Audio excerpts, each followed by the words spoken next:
지난주에 저희가 로마서 배경에 대해서 첫 번째 살펴봤고요. 오늘 계속 이어서 저희가 그 로마서의 서론 부분이죠. 바울이 자신을 표현할 때 저희가 서신서를 쓰면서 그 표현하는 내용들, 그다음에 우리 서신서의 큰 그 흐름들이 어떻게 변화됐나 저희가 한번 볼 겁니다.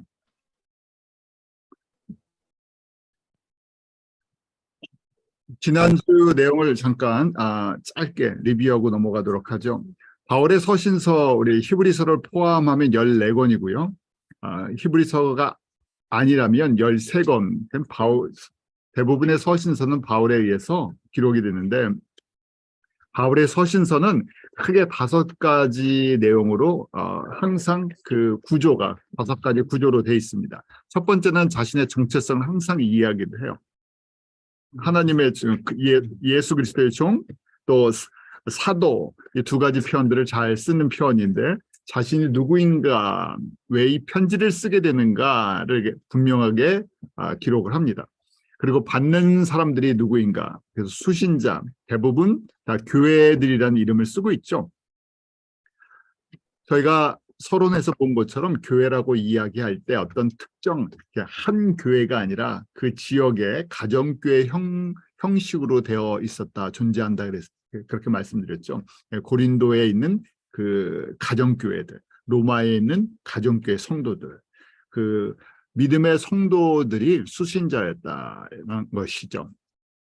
자, 그렇게 보내는 자신이 누구인가, 자신의 정체성, 그리고 받는 사람들이 누구인가, 받는 사람들의 또 상태, 영적인 상태에 대해서 한번 이야기를 하죠.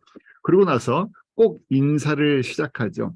그 인사, 대표적인 인사가 은혜와 평강이 있을지어다 하는, 그래서 항상 첫 번째 인사, 그다음 마칠 때 우리 결론도 은혜와 평강이 있을지어다 하고, 항상 서론과 결론을 은혜와 평강을 강조해요. 이걸 갖다 조금 다른 각도로 보면, 저희가 그만큼 주님의 은혜와 평강이 너무너무 중요한 것이고, 은혜가 없이는 평강이 있을 수 없다는 얘기예요. 저희도 뭐 일상 우리가 성도의 삶을 살면서 은혜가 얼마나 중요한지, 근데 사실은 평화를 그리스도 안에서 우리가 평강의 삶을 산다는 게 너무 어렵죠. 누구나 다 평화롭기를 원해. 아무 일도 없고 참 오늘 아침부터 오늘 저녁까지 참 그리스도 안에서 내가 평화롭습니다, 이 고백이 나오기를 원하는데, 근데 세상이 저희를 가만히 놔두지 않죠. 삶이, 특히 저희가 살고 있는 이 시대는 어느 시대보다 복잡하고 다이나믹이 있고 변화무쌍하고, 그래서 더 평강을 가질 수가 없어요. 그런데 지금 바울이 편지를 쓰던 당시가 그런 당시예요. 비록 저희랑 2000년의 시간이 있지만, 차이가 있지만, 바울이 편지를 쓰던 그 당시의 성도들은 누구보다도 위기의 상황 속에서, 위험한 상황 속에서, 핍박과 도전 속에서 예수님을 믿던 사람들이죠. 저희처럼 이렇게 편하게, 물론 안 그런 지역도 있지만, 저희가 특히 이제 북미나 한국에 있는 분들은 저희가 신앙생활 하는데 크게 핍박과 이런 것들이 그렇게 강하게 있는 건 아니잖아요. 외부적인 말씀을 드리는 거예요. 그런데 그런 시기에 생명을 걸고 예수님을 믿던 사람들이기 때문에 평강이 어느 시기보다 중요했죠. 그래서 항상 인사에 은혜와 평강, 결론에도 은혜와 평강. 그러면서 바울이 항상 교회의 칭찬을 먼저 해줍니다. 감사의 제목을 이야기를 하고, 그다음 칭찬을 해요. 참 이렇게 해야 되는데 이렇게 잘 안 되죠. 저희가 이렇게 딱 보면, 자, 편지를 쓰게 된 이유가 뭐라 그랬습니까? 문제가 있기 때문에. 그래서 편지 내용이 길면 무슨 얘기예요? 할 말이 많다는 얘기예요. 문제가 많다는 거예요. 그러면 칭찬이 안 나오고 뭐가 나오겠습니까? 벌써 잔소리가 먼저 나오게 돼. 사람이니까. 저희가 이게 일상생활 속에서 그렇잖아요. 알면서도 가까우면 가까울수록 어떻게 됩니까? 칭찬은 안 나오고, 가까우면 가까울수록 내가 이건 분명히 고쳐줘야 되겠다. 그래서 얼굴 보자마자 바로 바른 소리부터 하죠. 제가 제 자신을 돌아보면서 하는 얘기입니다. 제가 한번 얘기하는데 옆에 있는 사람, 제 얼굴을 제일 많이 보는 사람한테 제가 제일 많이 보니까 나 외에는 이 얘기를 해줄 사람이 없다, 이렇게 사명감을 갖고 얘기를 할 때가 있는데, 참 바울이 그렇다는 얘기예요. 바울도 그런데 꼭 칭찬과 격려부터 시작합니다. 그러고 나서 본론을 이야기를 해요. 그러니까 끝에는 또다시 은혜와 평강의 메시지를 전해줘. 이것이 서신서의 모든 서신서가 이런 형태를 갖고 있어요. 그래서 본론은 어떻게 되어 있다 그랬습니까? 본론은 닥트린, 교리, 성서적인 교리.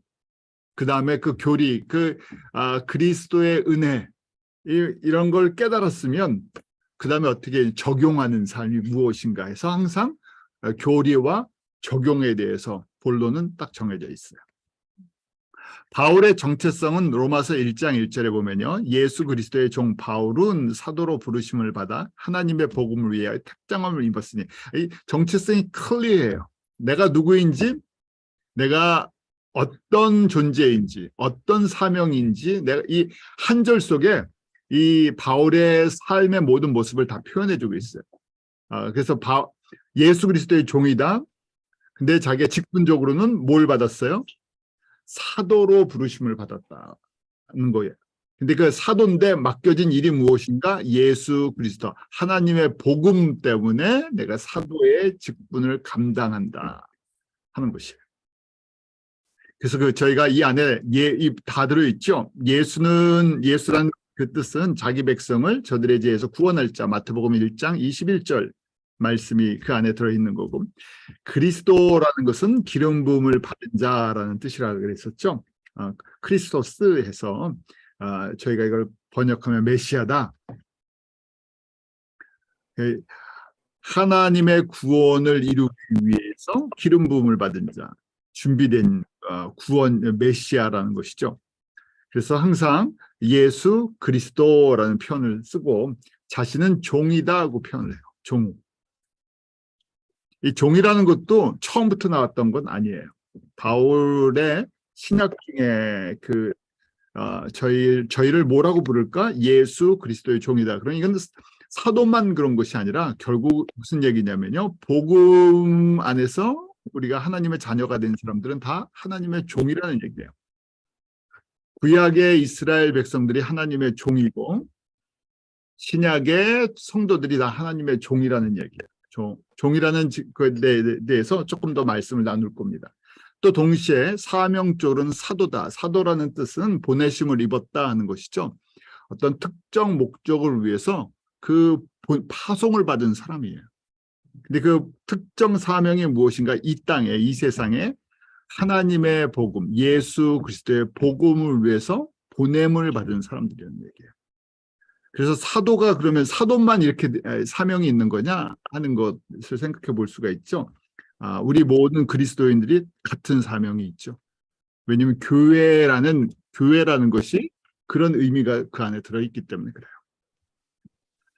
바울의 서신서를 간단하게 시대별로 이렇게 정리를 해보면요. 첫 번째는 우리가 갈라디아서를 기록했다 그랬었죠. 49년. 지난주 그 차트 시간표 기억하시죠? 네. 네.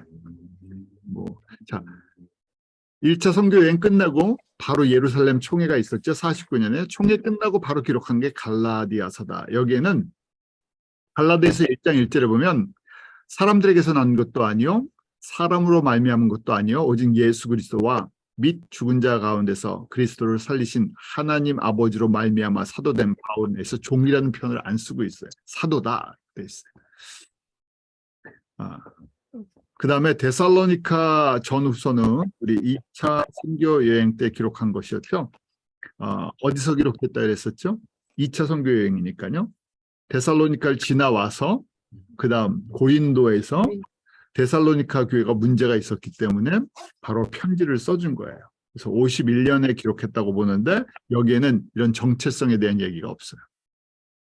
그 다음에 우리 고린도 전후서를 그 다음에 기록하는데 고린도 전후서는 3차 여행 때, 3차 여행 53년에서 57년 에베소에서 사역할 때죠. 두란노 서원에서 사역할 때 2차 선교 여행 때 개척된 고린도 교회가 문제가 많았어요. 자, 고린도 교회가 나빠서 문제가 많은 게 아니라 저희들에게 이런 교회도 있다. 대도시에 다민족이 모이면 이런 문제가, 대도시 상업 중심 다민족이 모이면 복잡한 문제가 생길 수 있다는 것을 고린도를 통해서 보여줘요. 그래서 어떻게 보면요, 저희가 지금 살고 있는 뉴욕 같은데, 또 LA, 그다음에 한국 서울. 근데 서울은 아직 다민족은 아닌데도 교회들이 시간이 지나면 많은 문제들을 갖게 되죠. 그러니까 문제가 있는 게 정상이죠. 문제가 있는 게, 문제가 없는 교회가 이상한 거예요. 저희 교회는 문제가 없습니다. 그러면 뭐 둘 중에 하나겠죠. 특별한 하나님의 은혜가 있는 아주 귀한 사명이 있든지 뭔가 그 안에서 저희가 한번 생각해 볼 게 있는 거죠. 자, 그래서 고린도 전서는 에베소에 있을 때, 우리 이제 한 55년에서 57년 사이라고 보는데, 그때 이 서신서를 쓰게 되죠. 고린도전서 1장 1절에 보면 하나님의 뜻을 따라 그리스도 예수의 사도로 부르심을 입은 바울과 및 형제 소스데네는 이라고 돼 있죠. 사도라고만 돼 있어요. 왜 그러냐 하면 지금 3차 여행인데 이 고린도 교회 바울이 개척했다 그랬죠. 이 고린도 교회가 바울의 사도권에 대해서 끊임없이 클레임을 걸었어요. 참 우리 유사가님은 안수를 받으셔서 우리 안수를 받으신 사역자 입장에서 저희 이제 어디 가서 안수를 받았냐 이런 얘기예요. 뭐 어느 교대에서 안수를 받았나. 그런데 특별히 바울이 개척한 교회에서 그런 이야기를 들었을 때 어디서 사도권을 받았나 하는 것에 대한 끊임없는 그 도전을 받았었기 때문에 상처가 있었죠. 그래서 이 부분을 짚고 넘어가는 것이 고린도전서 1장 1절에 나오고 고린도후서 1장 1절에도 예수의 사도된 바울이라고 표현을 하고 있어요. 종이라는 말을 안 쓰고 있죠. 자, 지금 갈라디아서부터 저희가 고린도 후서를 기록할 때까지 종이란 말은 표현이 없습니다. 사도라는 표현들만 있고 어떨 때는 이런 표현도 안 썼고요. 그리고 나서 처음 종이 나오는 것이 로마서예요. 바울이 지금 사역을 한 지 몇 년이죠? 공식으로 우리 지금 46년부터 선교 사역은 46년부터 지금 57년이니까 11년. 그리고 예수님을 35년에 예수님을 만나서 그때부터 된 삶을 살았으니까 35년부터 57년 22년이 지나서 종이라는 것을 이 지금 3차 여행을 끝나갈 때 예수 그리스도의 종이라는 의미를 깊게 깨닫게 된 거예요. 자, 그래서 저희가 지금 표현 로마서 1장 1절처럼 예수 그리스도의 종이라는 표현을 쓰죠. 그러고 나서 우리 옥중서신을 기록할 때 빌립보서에서도 그리스도 예수의 종이라는 표현을 써요. 그래서 이때부터 저희가 이제 바울이 예수 그리스도의 종이라는 표현을 씁니다. 자, 우리 60년부터 옥중서신 빌립보서, 에베소서, 골로새서, 빌레몬서라는 그걸 잘 알고 계시죠? 그리고 디모데전서 64년 거기는 사도라고 표현하고 있고요. 디도서 65년에 우리 이제 디모데 전후서, 디도서를 목회 서신이라고 이야기를 합니다. 왜냐하면 영적인 아들들이었던 이제 목회자였던 디모데에게 또 디도에게 자신의 삶을 정리하면서 사역을 정리하면서 이렇게 사역하고 남겨주는 글이 있었기 때문에 그래요. 디도서에 하나님의 종 예수 그리스도의 사도라는 그 두 가지 표현이 다 들어있죠. 그리고 마지막 디모데후서 67년 마지막 바울의 서신서인데 거기에 보면 그리스도 예수의 사도된 바울은이라는 표현을 쓰고 있어요. 그리고 디모데후서 1장 11절에 보면 내가 이 복음을 위하여 반포자와 사도와 교사로 세우심을 입었다 되어 있어요. 거기 이제 반포자라는 것은 preacher, 그다음에 사도 apostle, 교사는 teacher. 그러니까 예수 그리스도의 복음을 preacher는 선포하는 사람이죠. 그다음에 사도, 그것을 위해서 보내심을 입은, 복음을 위해서 그걸 갖고 파송이 된 사람이다. 교사는 그 말씀을 가리키는 사람입니다. 그래서 저희가 바울의 정체성을 저희가 이렇게 보는데, 특히 로마서에서 종이라는 표현을 갖다가 쓰기 시작했던 거예요. 그럼 다른 사도들은 어떻게 표현하나 자신의 정체성을? 야고보는 예수 그리스도의 종이라는 표현을 씁니다. 야고보는 지금 예수님의 육신의 동생이죠. 자기 육신의 형이었던 예수님을 믿지 못하다가 예수님의 부활 승천하시고 성령님이 임하시는 그 오순절 사건을 통해서 변화됐다고, 저희가 그 과정 속에서 변화됐다고 보여서, 또 유다서 1장 1절에 보면 예수 그리스도의 종이요 야고보의 형제인 유다라고 되어 있어요. 그래서 저희가 이 유다는 누구인가 이때 예수님의 제자 유다인가 어떻게 되나 뭐 여러 가지, 두 가지 해석이 있습니다. 그래서 저희가 야고보의 형제인 유다라고 하는 것을 보면서 예수님의 육신의 동생이었지 않나 하는 것을 봐요. 그런데 자신이 그리스도의 종이다 하고 자신을 표현을 하죠. 베드로는 예수 그리스도의 사도, 또 베드로후서에서는 예수 그리스도의 종과 사도 이런 표현을 쓰고, 사도 요한은 그런 특별한 표현을 쓰지 않고 요한 2서, 요한 3서의 장로라는 표현을 쓰고 있어요. 저희가 초대교회는 장로라는 것이 지금 베드로도 장로고 요한도 장로, 그러니까 그 당시에는 저희가 오늘날 같이 목회자나 그 다음에 교회 그 평신도 장로 이런 구변이 있지 않았다는 걸 보게 되는 거죠. 그래서 오늘날에는 저희가 목회자는 말씀을 가르치는 선포하는 장로다 이렇게 보는 분들도 계시고, 저희가 일반 평신도 장로는 행정 사역을 담당하는 그런 장로다 이렇게 표현하시는 분들도 있어요. 초대교회에는 이렇게 또 장로라는 표현들이 있었어요. 자, 오늘은 종에 대해서 조금 말씀을 조금 더 보도록 하죠. 이 종이라는 개념은 저희가 히브리어는 에베드라는 거예요. 에베드. 근데 얼마나 많이 사용되냐면요, 에베드가요, 구약에서만 800회가 사용돼요. 이 단어가 그렇게 많이 나와요. 우리 헬라 말로는 둘로스라고 하죠. 둘로스요. 그래서 영어로 우리 servant나 slave라고 번역을 써요. 오늘날은 저희가 종, 노예 이런 개념이 그런 것이 없기 때문에 실제적으로 우리한테는 피부적으로 현실적으로는 좀 더럽지만, 우리 구약시대나 신약시대 우리 예수님 당시까지만 해도 저희가 종이라는 신분이 분명히 있었죠. 주인에게 속해 있어서 거의 자신의 의지와 자신의 어떤 것, 모든 자유가 주인에게 달려 있었던 것이죠. 또 어떤 경우에는 거의 그 돈으로 주고 살 수 있는 그런 신분. 그래서 주인에게서 자유를 얻지 못하면 평생 거기에 속해서 나를 위해 사는 것이 아니라 그 주인을 위해서 존재하는 그런 신분이었죠.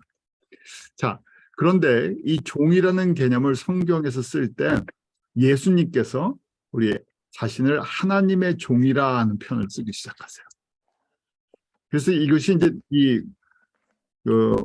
파격적인 표현이죠. 왜냐하면 우리가 종, 노예 이런 개념을 갖고 있는데, 삼위 하나님과의 관계 속에서 삼위 하나님께서 특별히 예수님도 하나님과 동격이고 똑같은 분이신데, 성자 하나님이신데, 성부 하나님과의 관계를 표현할 때 내가 하나님의 종이다, 성부 하나님의 종이다 이런 표현을 쓰세요. 근데 이것이 성경 전체에 흘러가는 아주 중요한 정체성이에요. 이 안에, 그러니까 사도 바울이 이것을 이제 깊게 깨달은 걸 저희가 로마서에서 알게 돼요.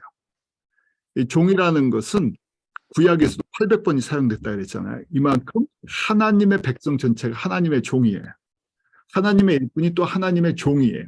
근데 이 종은 세상의 관계처럼 그 강제적으로 억지로 돼 있는 것이 아니라 이 안에 또 자유의 종의 개념이 또 이 안에 있죠. 그래서 저희가 한번 예수님을 통해서 종에 대한 개념을 한번 보죠. 먼저 예수님이 자신을 하나님의 종이라는 표현을 쓰게 되는데 사도행전 3장 13절에 보면 아브라함과 이삭과 야곱의 하나님 곧 우리 조상의 하나님이 그 종 예수를 쓰죠. 지금 사도행전은 저희가 누가가 기록하는 것이죠. 누가가 이것을 기록하는데 예수님을 뭐라고 표현하냐면 하나님의 종이다 이렇게 표현을 쓰죠. 이것이 지금 1세기 성도들에게 이 개념이 있었다는 거예요. 예수님이 하나님의 종이라는 개념이 있었어요. 그래서 사도행전 3장 26절에도 하나님이 그 종을 세워 복 주시려고 너희에게 먼저 보내사라고 되어 있어요. 그래서 그 종이 예수님을 표현하고 있죠. 하나님이 그 종 예수를 세워서 우리에게 복을 주시려고 먼저 보내주셨다는 거예요. 또 사도행전 4장 27절에도 거기 보면 기름 부으신 거룩한 종이라는 표현이 있고요. 사도행전 4장 30절에도 거룩한 종 예수의 이름이라고 되어 있어요.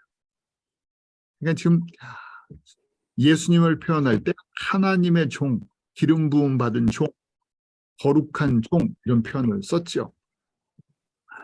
왜냐하면 이 예수님이 이 땅 가운데 초림하실 때 종의 모습으로 오시는 것을 구약을 통해서 보여주셨기 때문에 그래요. 자, 이사야 42장에 보면 예수님에 대한 예언이 있어요. 42장 1절에 보면 내가 붙는 나의 종, 내 마음에 기뻐하는 나의 택한 사람을 보라. 내가 나의 신을 그에게 주었은지 그가 이방에 공의를 베풀리라 하면서 예수님에 대한 예언이 나오는데 그때 나의 종이라는 표현을 써요. 그러니까 문자적으로 그냥 단순하게 보면 그 당시 선지자들도 다 하나님의 종으로 부름을 받았겠다고 이제 생각을 하게 되죠. 그래서 하나님의 종인데 특별히 예수님은 그 중에 특별한 존재라는 얘기예요. 어떤 종이냐 하는데 하나님의 종으로 오시는데 이런 특성이 있다는 거예요. 이사야 42장 2절부터 4절에 그 특성에 대해서 하나님의 종으로 오시는 예수님의 특성에 대해서 이야기를 해요. 그는 외치지 아니하며 목소리를 높이지 아니하며 그 소리로 거리에 들리게 아니하며 상한 갈대를 꺾지 아니하며 꺼져가는 등불을 끄지 아니하고 진리로 공의를 베풀 것이다. 이분이 온유한 것을 보여주세요. 종은 종인데 온유하세요. 그리고 자신을 높이지 않으세요.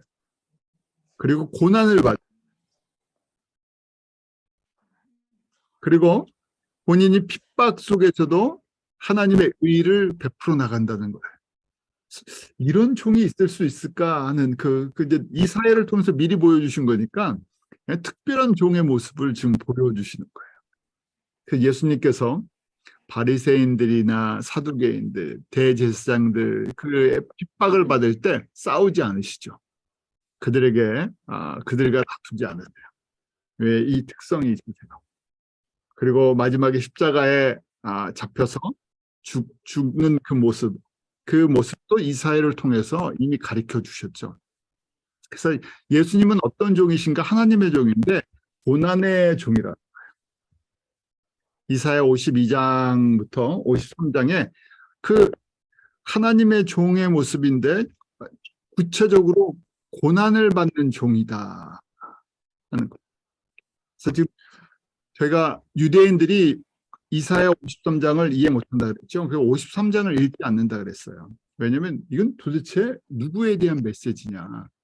이 메시지를 이해를 못하는 거예요. 그래서 지금 53장이 바로 성자 하나님이신데 이분이 고난의 종으로 이렇게 오신다는 거예요. 근데 이걸 통해서 52장 13절에 보면 보라 내 종이 형통하리니 받들어 높이 들려서 지극히 존귀하게 되리라. 영광을 받으실 건데요. 영광을 받기 위해서는 지금 53장 이런 고난을 받으셔야 됩니다.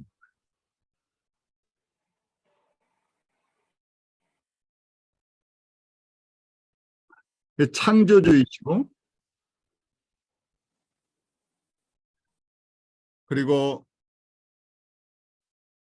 하나님이신데 어떻게 이런 고난을 받으실 건가 하는 것을 제가 지금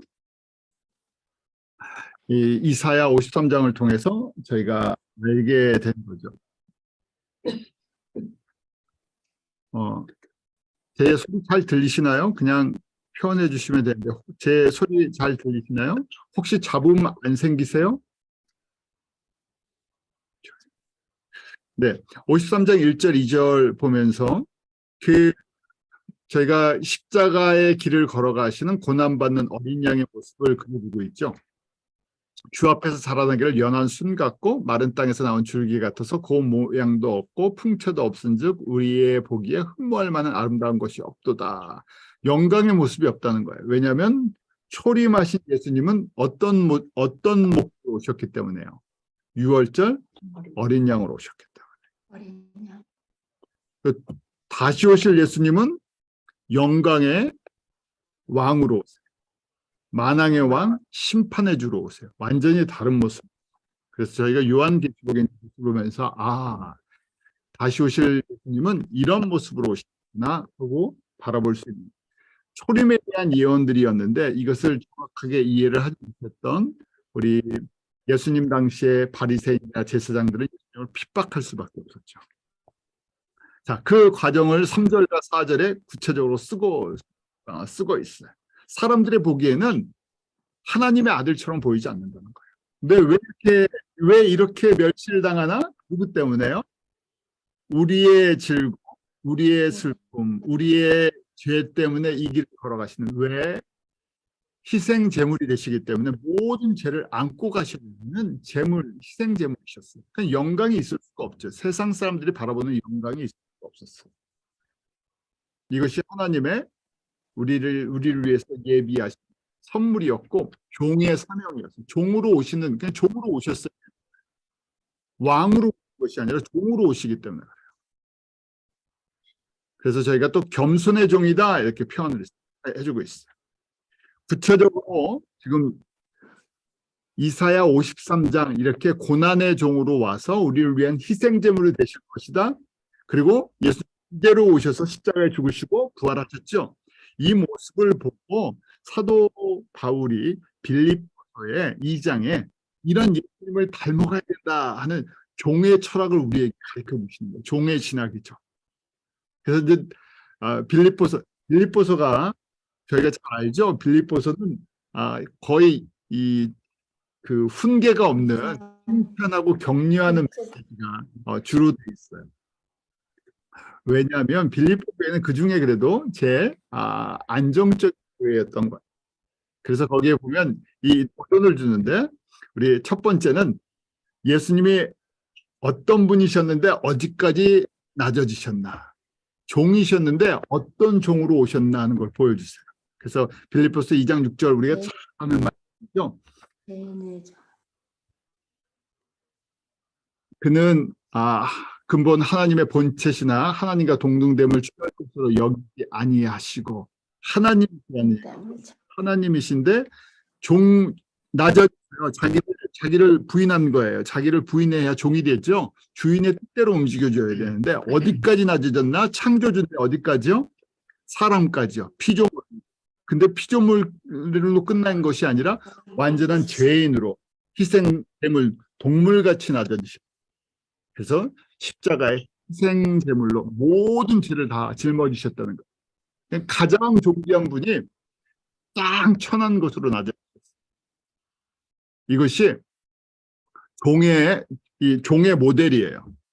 내가 예수님을 믿고 뭐라고 고백합니까? 저 바울처럼 뭐라고 고백해야 돼요? 우리도 예수님의 종입니다. 왜요? 사실 우리가 예수님이 나의 주, 나의 하나님이라는 고백을 하죠. 우리가 예수님을 나의 주라고 고백해요. 주인, 로드라고 고백하죠. 로드십을 갖다 우리 고백을 해요. 그럼 예수님이 my Lord라고 고백을 할 때 나는 뭐예요?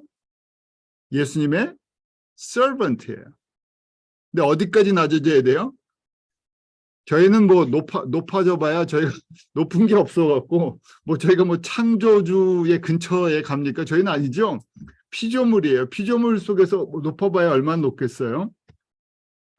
한국 사람의 뭐 제일 높은 사람 그러면 뭐 저희가 그냥 정치적으로는 대통령 그렇게 얘기하는데 대통령 그렇게 되고 싶은 분들도 많지 않으실 것 같은데 자, 한국 사람은 대통령, 뭐 미국 사람도 대통령인데요. 그래도 똑같은 사람이잖아요.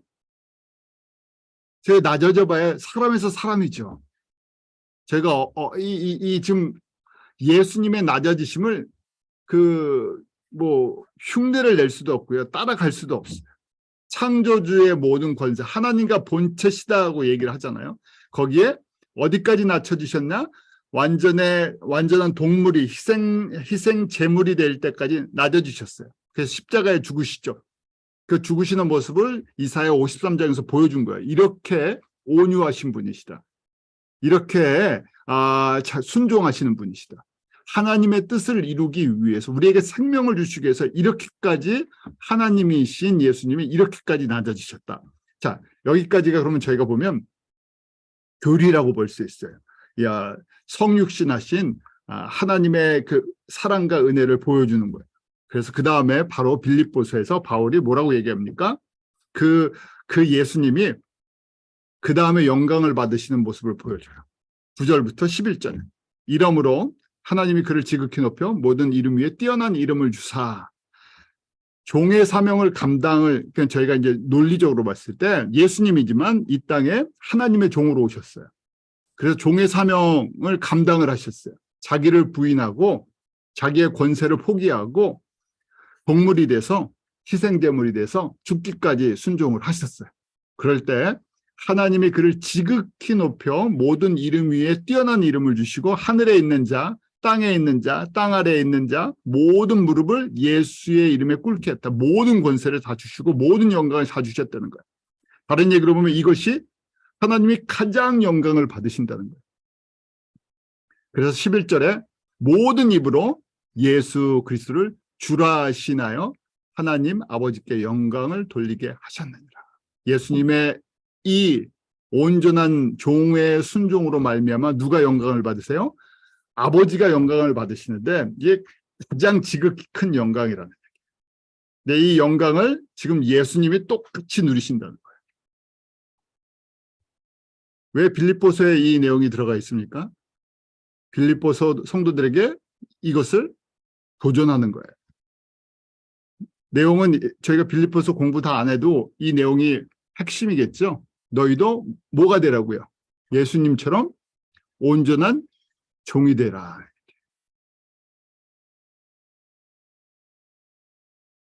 빌립보서 오늘 다 끝냈습니다. 교리는 종이 되는 거예요. 그러면 어떻게 사는 게 종이 되는 겁니까? 숙제가 남아있죠? 어떻게 사는 게 종이 되는 겁니까? 제가 찬양은 잘하잖아요. 예수 따라가며 뭐 이렇게 하잖아요. 예수님을 따라간다.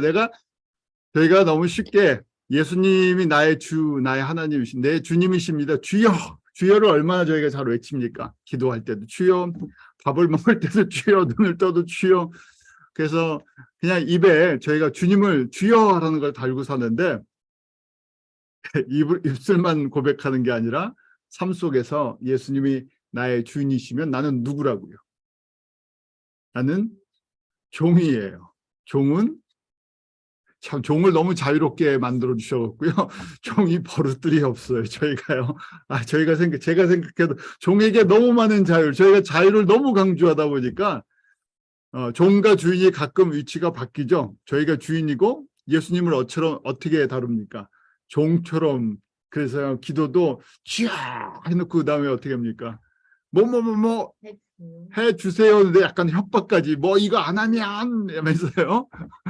그래서 저희가 꼭 종이라고 말은 해놓고 주인처럼 행세하고 예수님을 종처럼 다룰 때가 있어요. 지금 저희가 이런 모습, 그래서 저희가 이 고백하는 이 고백이 바울이 지금 이걸 계속 묵상하라는 얘기예요. 하나님도 예수님이 하나님이신데 우리 때문에 이렇게 이 종의 모습은 이런 모습이라는 얘기예요. 큰 그림 때문에 하나님이 영광 받으시는 것 때문에. 그다음에 하나님의 자녀들이 살아나는 것 때문에, 하나님의 자녀들이 생명을 얻을 때 더 풍성히 얻는 것 때문에, 하나님의 자녀들이 창조주를 인식하고 창조주께 영광 돌리는 그 과정 속에서 성장하는 모습을 보면서 하나님이 너무 기뻐하시니까 내가 나머지 것을 인내하고 견디고 포기하는 이 과정들을 하셨다는 거예요. 그래서 이것이 은혜가 없이는 가능합니까? 안 되죠. 십자가의 은혜와 하나님의 사랑을 저희가 맛보지 않고는요, 흉내도 못 내는 거예요. 왜냐하면 차원이 다르잖아요. 차원이. 왜 차원이 다릅니까? 창조주가 행하신 거예요. 하나님이 행하신 건데 저희는 이 발끝도 못 미치는 존재인데 이게 또 그러면서도요, 이게 되지도 않아요. 그렇게 만들어 주셔갖고 이게 안 돼요. 그래서 십자가를 저희가 묵상하고 이 빌립보서 2장을 묵상하면서 지금 오늘 저희가 예수님이 어떤 종으로 오실 건가, 이걸 창세전부터 이렇게 예비하신 거죠. 그래서 이 하나님의 은혜와 사랑을 저희가 예수님을 통해서 보는 건데, 그걸 묵상을 해야 조금씩 닮아가죠. 그래서 저희가 이 과정들, 닮아가는 과정을 성결의 과정이다, 성숙이다, 또 뭐 거룩한 삶이다, 이런 표현들을 쓸 수가 있어요. 왜냐하면 하나님의 생명을 얻고 예수 그리스도를 통해서 저희가 예수님을 닮아가는 과정들이니까 그냥 단순하게 닮는다 그래서 뭐 인격적으로 좀 선해지고 착한 거 착하게 살고 남들을 도와주고 구제하는 것이 아니라 지금 이것이죠. 저희는 목적이 있는 사람들이에요. 그냥 있는 것이 아니라, 근데 우리가 세운 목적이 아니라 이미 삼위 하나님이 세우신 목적이 있으세요. 그래서 예수님이 오신 거고, 저희는 예수 그리스도의 종이잖아요. 예수님이 보내심을 입은 그 목적을 이루어 나가는데 저희를 동역자로, 저희를 일꾼들로 불러주신 거죠. 자, 그래서 예수님께서 섬기는 종에 대해서 이제 말씀을 하세요.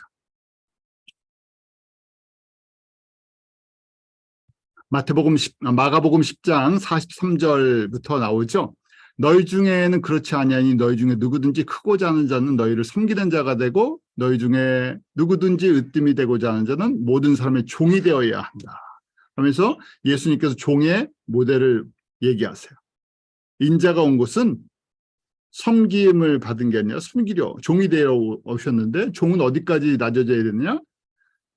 많은 사람의 대성물, 사람을 살리는, 하나님의 자녀를 살려내기 위해서는 꼭 죽어야 된다는 하늘의 미래의 법칙에 대해서 말씀하셨죠. 난 미리 되기 위해서, 죽는 미리 되기 위해서 내가 죽어야 살아난다. 근데 이것이 생명의 원칙이라고 가르쳐 주시는 거예요. 그래서 이게 제일 어렵죠, 사실은요. 사실은 저희가 복음을 전하고 교회를 세우고 선교를 하는 거, 우리가 있는 거 좀 여유 있는 거 나눠주는 건 괜찮아요. 근데 내가 죽어야 되는데 꼭 저희가 생명의 열매는 꼭 누군가의 희생과 피를 요구를 하죠. 그래서 그게 꼭 무슨 순교를 해야 된다는 것이 아니라 아프지만 어렵지만 희생이 들어가는 과정을 통해서 하나님께서 생명을 살리고 자라게 하신다는 거예요. 그래서 저희가 예수님께서 이렇게 말씀하시면서 우리 십자가에서 다 이루었다 말씀하시죠. 다 이루었다는 것은 준비하신 게 있으시다는 거예요. 그래서 그 준비한 게 있어서 종이 되셨고, 마찬가지로 구약의 성도들도 종이라고 말씀드렸죠. 800회가 사용됐어요. 구약의 성도도 이 큰 뜻을 위해서 미리 부른 사람들이고, 우리 신약의 성도들은 이게 완성을 위해서 저희들은 부른 사람들이에요. 그래서 저희가 이 바울이 고백하는 이 정체성이, 그리스도 예수 안에서 내가 누구인가 하는 이 정체성이 클리어해야지 우리가 성도의 삶이 정리가 돼요. 특별히 저희 북미에 사니까 저희 정체성에 대한 얘기를 많이 하잖아요. 우리 자녀들이 도대체 아이덴티티가 뭐냐 하는. 그런데 우리가 살고 있는 이 육신의 삶도 정체성이 굉장히 중요한데, 영적인 정체성은 무엇보다도 더 중요하겠죠. 오늘 저희가 이 말씀 다시 한번 여러분들이 집에서 특별히 우리 빌립보서 2장 묵상 계속 매일 묵상하셔도 부족함이 없죠. 계속 묵상하시면서 또 한 주간 주님의 은혜 가운데 거하시기 바랍니다. 기도하겠습니다. 하나님 참 감사합니다. 저희가 이 밤 함께 바울 사도의 고백처럼 우리가 예수 그리스도의 종으로 부름을 받은 사람들인 것을 고백합니다. 이 은혜가 저희의 믿음의 고백이 되게 하시고 또 믿음의 순종이 되게 하여 주시옵소서. 아버지 하나님, 예수님을 나의 주, 나의 하나님으로 고백합니다. 이 고백의 은혜를 베풀어 주심을 감사합니다. 너무나 부족하지만 날마다 예수님의 종으로 살기를 소원합니다. 주님께서 부르신 그 부르심의 사명이 무엇인지, 왜 저희를 종으로 불러주셨는지, 종의 길이 무엇인지, 또 우리 예수 그리스도의 종들이 누릴 영광이 무엇인지를 제가 말씀 속에서 깨닫게 하시고, 그것이 세상의 종이 아니라 그리스도 예수의 종이라는 놀라운 특권이라는 것을 고백하게 하여 주시옵소서. 감사하며 예수님의 이름으로 기도하옵나이다. 아멘.